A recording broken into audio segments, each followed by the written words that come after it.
সর্বশেষ যে জান্নাতে প্রবেশ করবে তার অবস্থা কি হবে? সে কিভাবে জান্নাতে প্রবেশ করবে? আল্লাহ তাআলা কিয়ামতের ময়দানে কিছু শ্রেণীর মানুষকে প্রথম ধাপেই জান্নাতে প্রবেশ করাবেন। আর কিছু মানুষ এরকম হবে যারা প্রথমত জাহান্নামে প্রবেশ করবে এবং সেখানে তার অপরাধ অনুযায়ী শাস্তি ভোগ করবে এবং পরবর্তীতে তাদের শাস্তি ভোগ শেষ হলে তাদেরকে জান্নাতে প্রবেশ করাবেন। আর কিছু মানুষ এমন হবে যারা আজীবন এবং সর্ব অবস্থায় সর্বদাই তারা জাহান্নামে থাকবে। তো সর্বশেষ যে জান্নাতে প্রবেশ করবে তার অবস্থা হবে এমন, প্রথমত আল্লাহ তাআলা তাকে জাহান্নামের কিনারায় নিয়ে আসবেন। এরপরে সে এমন স্থানে হামাগুড়ি দিয়ে চলে আসবে যেখানে তার জাহান্নামের আগুন তাকে স্পর্শ করতে পারবে না। সে জাহান্নামের আগুনের দিকে তাকিয়ে বলবে, আল্লাহ তাআলা তোমার থেকে আমাকে পানা দান করেছেন। এরপরে আল্লাহ তাআলা কিছু দূরে একটি সুন্দর একটি গাছ নির্মাণ করবেন। আল্লাহ তাআলা গাছ তৈরি করে দিবেন, যে গাছটি ফলদায়ক হবে এবং ছায়াদায়ক হবে। অনেক সুন্দর একটি গাছ থাকবে। সেই গাছটি দেখে সে ওই গাছের নিকট যাওয়ার জন্য আকুল চেষ্টা করবে এবং আল্লাহ তাআলার কাছে সে বলবে, হে রব্বুল আলামিন, আমাকে ওই গাছের নিকট পৌঁছে দাও যাতে আমি তার ছায়া গ্রহণ করতে পারি। তো আল্লাহ তাআলা বলবে, আচ্ছা, তোমাকে যদি এই গাছের নিকট পৌঁছে দিই তাহলে কি তুমি আর কোনো কিছু চাইবা? সে বলবে, না আল্লাহ, আমি ওয়াদা করলাম যে শুধু আমি এতটুকুই চাই যে এই গাছের নিকট আমাকে পৌঁছায় দাও। তো আল্লাহ তাআলা তাকে প্রথমত ওই গাছের নিকট পৌঁছায় দিবেন।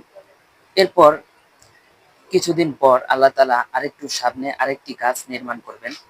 সেই গাছটি এর থেকেও আরো সুন্দর হবে এবং তার আরাম সবকিছু আরো বেশি উপভোগ করতে পারবে, এরকম হবে। তো সে ওই গাছটি দেখে সে লোভ সামলাইতে পারবে না। সে বলবে, আল্লাহ, আমাকে ওই গাছটার নিকট পৌঁছায় দাও। তখন আল্লাহ তাআলা বলবে, তুমি না ওয়াদা করলা যে তুমি শুধু ওই প্রথম গাছটির নিকটেই যেতে চাও?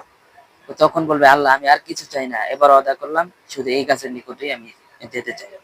তখন আল্লাহ তাআলা এই গাছের নিকট তাকে পৌঁছায় দিবে। সে সেখানে আরাম আয়েশ ভোগ করতে থাকবে।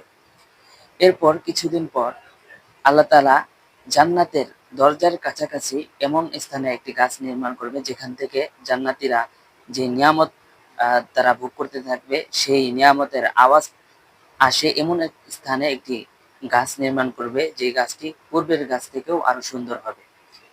তখন সে ওই গাছটির নিকট যাওয়ার জন্য আল্লাহ তাআলার কাছে আবেদন করবে। আল্লাহ তাআলা তাকে সেই গাছটির নিকট পৌঁছায় দিবেন। এরপর সর্বশেষ যখন সে জান্নাতের আরাম আয়েশের যে আওয়াজ যেগুলো শুনবে, শোনার পরে সে ওই জান্নাতের মধ্যে প্রবেশ করার চেষ্টা করবে।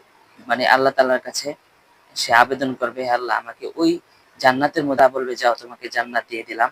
এমন একটি জান্নাত দান করলাম যে জান্নাতটি 10 দুনিয়ার সমান হবে। তখন সে আল্লাহ তাআলাকে বলবে, আতাস্তাহজিউ বিহি ওয়া আনা রব্বুল আলামিন। মানে জান্নাতটা এরকম দেখা যাবে যে জান্নাতের মধ্যে কোনো মানুষ ঢুকবে এরকম কোনো জায়গা থাকবে না, এরকম মনে হবে। তো সেজন্য সে আল্লাহকে বলবে, হে আল্লাহ, তুমি তো রব্বুল আলামিন, অথচ তুমি আমার সাথে ঠাট্টা বিদ্রূপ করছো। তখন আল্লাহ তাআলা বলবেন, না, আমি তোমার সাথে ঠাট্টা বিদ্রূপ করছি না, আমি যা চাই তাই করতে পারি। অতএব তুমি জান্নাতে প্রবেশ করো। তখন সে জান্নাতে প্রবেশ করবে, যে জান্নাতটি হবে 10 দুনিয়ার সমান। সুবহানাল্লাহ।